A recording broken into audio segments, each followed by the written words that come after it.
অবশেষে বাংলাদেশ থেকে মালয়েশিয়ায় কর্মী নিয়োগের জন্য বাংলাদেশি 25টি রিক্রুটিং এজেন্সির তালিকা প্রকাশ করেছে মালয়েশিয়া।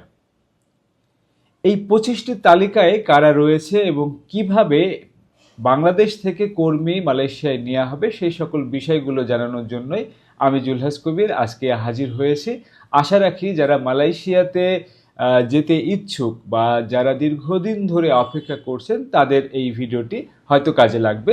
তবে বলে রাখি, দালাল হইতে সাবধান, কারণ এখন যেটি হবে সেটি হলো দালালেরা আপনাদের কাছ থেকে বিভিন্নভাবে কাগজ নিতে চাইবে, বিশেষ করে পাসপোর্ট নিয়ে, টাকা নিয়ে আপনাদেরকে নানান ধরনের প্রলোভন দেখাবে। কেন দালাল হইতে সাবধান হতে বলছি সেই বিষয়গুলোই এই ভিডিওটিতে আলাপ করব।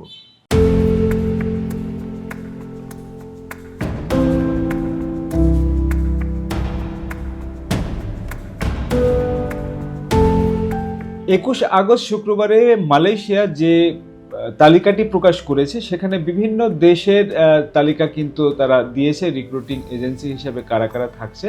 তার ভিতরে বাংলাদেশের মাত্র 25টিকে করা হয়েছে। আপনারা জানেন এর আগে কিন্তু 10টি যে এজেন্সি ছিল তার মাধ্যমে একটা সিন্ডিকেট হয়ে যেয়ে কিন্তু প্রচুর ভোগান্তি হয়েছে। যেখানে লাখ টাকার নিচে একজন কর্মী যাওয়ার কথা ছিল সেখানে কিন্তু 4 লাখ, 5 লাখ, 6 লাখ যে যেরকমভাবে পারছে দালালেরা সেভাবে কিন্তু নিয়ে নানান ধরনের বিপদ কিন্তু কর্মীদের আমরা দেখেছি। বিশেষ করে আমি যখন মালয়েশিয়াতে বেশ কয়েকবার যাওয়ার অভিজ্ঞতা এবং কর্মীদের নিয়ে মালয়েশিয়ার যারা এই রেমিটেন্স যোদ্ধা তাদের নিয়ে কাজ করেছি, তাদের সঙ্গে কথা বলে যে সকল অভিজ্ঞতা হয়েছে এবং তাদের অভিজ্ঞতাগুলো শুনেছি, সেই জায়গা থেকে বলবো যে এবার যে মালয়েশিয়াতে বাংলাদেশের প্রধানমন্ত্রী তারেক রহমানের সফর এবং তারপরেই এই মালয়েশিয়াতে আবার কর্মী পাঠানোর যে উদ্যোগ সেটিরই একটি ধারাবাহিকতা এই রিক্রুটিং এজেন্সির নামগুলো প্রকাশ করা।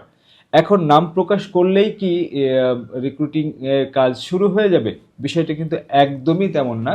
কারণ এখন পর্যন্ত তালিকা প্রকাশের সঙ্গে সঙ্গে কিভাবে কি প্রক্রিয়ায় কর্মী নেওয়া হবে, কখন সেটি করা হবে সেই আনুষ্ঠানিক ঘোষণা কিন্তু এখন পর্যন্ত দেয়া হয়নি এবং কত টাকা লাগবে, কি কি করতে হবে, এই প্রক্রিয়াগুলো কি, সেই জন্যই বারবার বলছি যে আপনারা অবশ্যই সাবধান থাকবেন। আর এই তালিকায় কারা কারা রয়েছে আমি যদি তাদের ওয়েবসাইটটি একটু দেখাই, সেখানে আপনাদেরকে দেখাবো যে বাংলাদেশ থেকে এরকম 25টি তালিকা কিন্তু আমরা দেখতে পাচ্ছি। সেখানে one overseas limited, Bengal human resource development, general trading company, messrs United Gulf services, অ্যানোস এয়ার ইন্টারন্যাশনাল, তাক্কাও overseas limited, earth smart limited, Khan Jahan Ali overseas, তারপরে আছে মেসার্স আল সোতুফ ওভারসিজ, মাদারল্যান্ড ওভারসিজ লিমিটেড, রিফা international, valley trade international, A plus international, Al Hayat overseas, Bhaluka overseas, brothers trading and connecting limited, Chandpur international, connecting employment agency, goodness services limited, Jewel Rinku enterprise, messrs Satkhira international, mangrove career links, no neighbours associates limited, Tania trade international ও anchor care global migration. এই হলো 25টি তালিকা।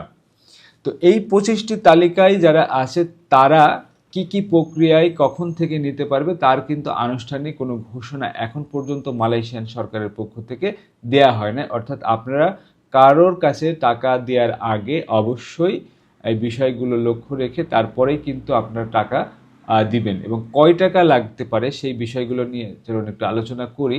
আগের যে syndicate বিতর্ক ছিল সেই বিতর্ক থেকে কিভাবে আসলে এখন এই 25টি কি আবার নতুন আরেকটি সিন্ডিকেট তৈরি হয়ে যাবে সেই বিষয়টি কিন্তু সবচেয়ে গুরুত্ব দিয়ে দেখতে হবে সরকারকে। মালয়েশিয়া শ্রমবাজারে বাংলাদেশ কর্মী পাঠানোর অতীতে এজেন্সি বাছাই নিয়ে বিতর্ক ছিল। 2015 সালে মালয়েশিয়ায় বাছাই করা যে 10টি রিক্রুটিং এজেন্সির কর্মী পাঠানোর দায়িত্ব নিয়েছিল এইসব এজেন্সি সিন্ডিকেট নামেই পরবর্তীতে কিন্তু পরিচিত হয়েছিল। 2022 সালের 25টি এজেন্সিকে কর্মী পাঠানোর দায়িত্ব দেওয়া হয়। সেই 22টির বিরুদ্ধেও কিন্তু অভিযোগ উঠেছিল এবং সেই তার মধ্যে 5টি এজেন্সি মন্ত্রী এমপিদের প্রতিষ্ঠান হিসাবে পরিচিত ছিল এবং এটি সবাই জানতো, যেই কারণে কিন্তু মালয়েশিয়া এই এজেন্সিগুলোর যে দুর্নীতি সেগুলো মালয়েশিয়ান সরকার কিন্তু জানতে পারে। সেই সময় কর্মী প্রতি অভিবাসন ব্যয় ছিল ৭৯,০০০ টাকা নির্ধারণ করা ছিল, কিন্তু এজেন্সিগুলো গড়ে ৫,৪৪,০০০ টাকা এখানে একটি মানে বলা হচ্ছে, কিন্তু এই বিষয়টি কিন্তু এরকম ছিল না। কারো কাছে ৪ লাখ, ৫ লাখ, ৬ লাখ এরকম টাকা নিয়েও অনেকে গেছে। আমি বেশ কিছু শ্রমিকের সঙ্গে কথা বলেছি, আপনারা আমার ভিডিওগুলো যারা নিয়মিত দেখেন তারা হয়তো জানেন। এরপরে যে ঘটনাটি ঘটলো, যে এই নিয়ে ব্যাপক একটা দুর্নীতির অভিযোগ কিন্তু মালয়েশিয়ার সরকারের কাছে গিয়েছিল। ওই যে অভিযোগটি উঠলো তারপরে ২০২৪ সালের ৩১শে মে বাংলাদেশিদের জন্য মালয়েশিয়ার শ্রমবাজার একদম বন্ধ হয়ে যায়। আর সেই সময় প্রায় ১৭,০০০ কর্মী সব প্রক্রিয়া সম্পূর্ণ করার পরও তারা কিন্তু আর মালয়েশিয়াতে প্রবেশ করতে পারেনি। অর্থাৎ ২২-২৩ এই সময়টাতে বেশ কিছু কর্মী কিন্তু বাংলাদেশ থেকে মালয়েশিয়ার বিশাল যে শ্রমবাজার সেখানে গেছে এবং তারা এখন পর্যন্ত বৈধভাবে আছে। ২২, ২৩, ২৪-এর যারা আছে তাদের সঙ্গেও আমি কথা বলেছি, তারা কিন্তু মোটামুটি এখন পর্যন্ত বৈধতার ভিতরে। আবার এর ভিতরেও আবার অনেকেই অবৈধ হয়ে গেছে, কাগজ রিনিউ করতে পারেনি, সে একটা অন্য মানে প্রসঙ্গ। সেই প্রসঙ্গ আপনারা অনেকেই জানেন যারা মালয়েশিয়া নিয়ে কাজ করেন বা মালয়েশিয়াতে যারা থাকেন বা মালয়েশিয়া যারা যেতে ইচ্ছুক তারা জানেন যে সেখানে পাসপোর্ট রিনিউ হতে সমস্যা, তারপরে ওইখানে ভিসা রিনিউ করার নিয়ে একটা সমস্যা হয়। তারপরে বাংলাদেশ থেকে যে বিষয়টি বলা হয়েছিল যে 423 এজেন্সির তালিকা দিয়েছিল বাংলাদেশ এবার প্রধানমন্ত্রী যখন সফরে গেল, তো সেইখান থেকে 25টিকে কিন্তু নির্ধারণ করা হলো। এর আগে ২০২৫ সালে ২৮ অক্টোবর মালয়েশিয়ার পররাষ্ট্র মন্ত্রণালয় বাংলাদেশকে চিঠি দিয়ে 10টি বাধ্যতামূলক শর্তের ভিত্তিতে কর্মী পাঠাতে সক্ষম রিক্রুট এজেন্সির তালিকা চেয়েছিল। পরে বাংলাদেশ অন্তত 3টি শর্ত শিথিল করার অনুরোধ জানায়। শর্তগুলোর মধ্যে ছিল গত 5 বছরে কমপক্ষে ৩,০০০ প্রবাসী কর্মী পাঠানোর অভিজ্ঞতা, নিজস্ব প্রশিক্ষণ কেন্দ্র থাকা এবং গত 3 বছর ধরে কমপক্ষে ১০,০০০ বর্গফুটের স্থায়ী অফিস থাকা। এরপর 7টি শর্ত পূরণকারী 260টি এবং 6টি শর্ত পূরণকারী 163টি রিক্রুটিং এজেন্সিকে তালিকাভুক্ত করা হয়। তবে এই তালিকা থেকে কি কি মানদণ্ডে 25টি এজেন্সিকে মালয়েশিয়া বাছাই করলো তা কিন্তু এখন পর্যন্ত স্পষ্ট না। এখন সবচেয়ে বড় যে প্রশ্নটি উঠেছিল সিন্ডিকেট মুক্ত বাজার, এই দাবিটি কিন্তু করছে একাংশ, অর্থাৎ জনশক্তি রপ্তানিকারকদের এক অংশের অভিযোগ। তারা বলছে অতীতে মালয়েশিয়ার শ্রমবাজার সিন্ডিকেটের মাধ্যমেই নিয়ন্ত্রিত হতো, আগামীতে যেন সেটি আর না হয়, সবাই যেন মালয়েশিয়াতে কর্মী পাঠাতে পারে, আর অতিরিক্ত যে ব্যয় সেটি যেন না হয়। এইটি করলে সাধারণ যে কর্মীরা যাবে তাদের বোঝা হয়ে যাবে।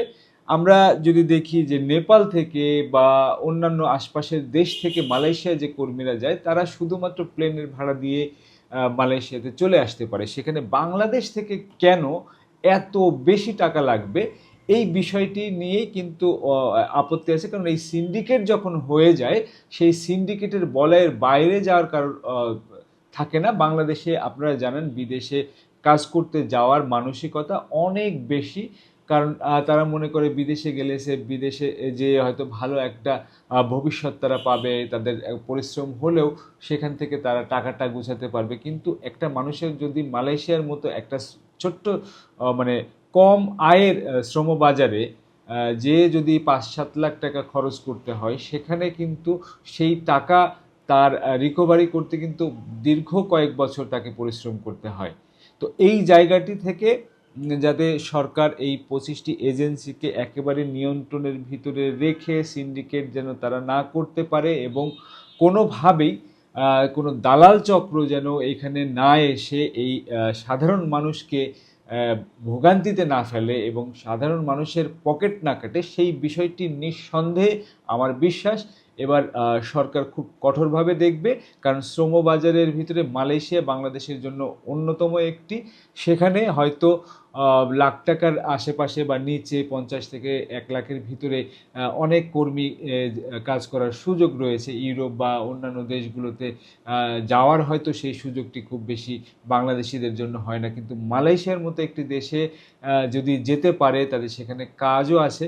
তো এই দালাল মুক্ত অবস্থা যদি না করতে পারে এবং এই সিন্ডিকেট মুক্ত যদি না করতে পারে, তাহলে কিন্তু এই যে সরকারের উদ্যোগ, এই যে মানে আন্তরিকতা, সব কিছু কিন্তু ব্যর্থ হয়ে যাবে।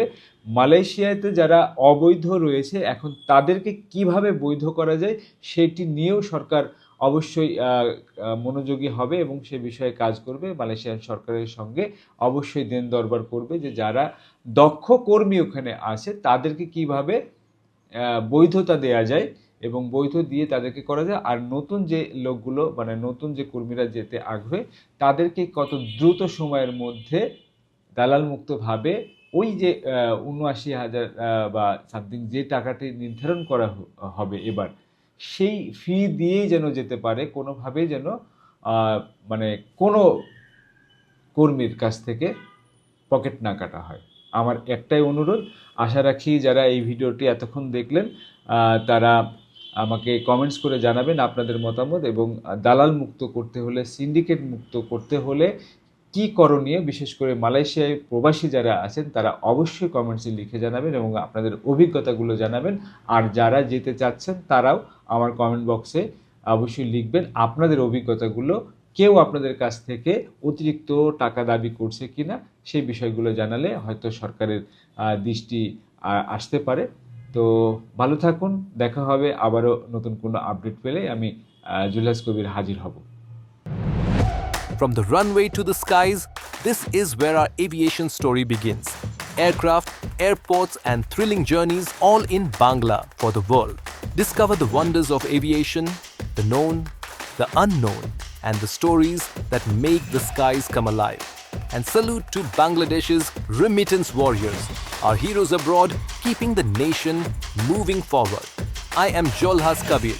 Welcome to the skies and to the stories that truly matter.